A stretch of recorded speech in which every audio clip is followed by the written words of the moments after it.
negative social effects of the corruption tend to be the weak, the innocent and the vulnerable members of society.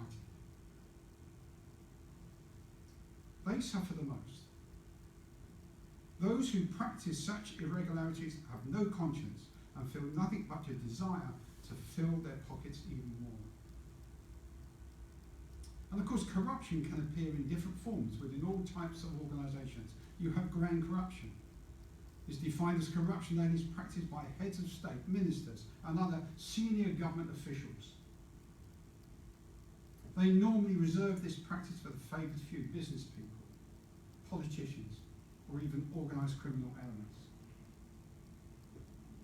Political corruption, heads of state, legislators and dictators, who because of their position manipulate the rules and standards in place at the time to practice political corruption.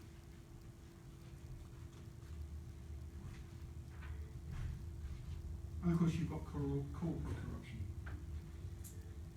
One of the major issues that is covering this globe at this moment in time. It occurs in the relationship between private business and their suppliers or clients. We must also recognise its presence when corporate officials use the corporation's resources for private gain. These activities are generally at the expense, of course, of the corporation's investors and their shareholders. If past experience has taught me one thing, that is, corruption arises in many circumstances, sale of goods and services, in the privatisation of state enterprises.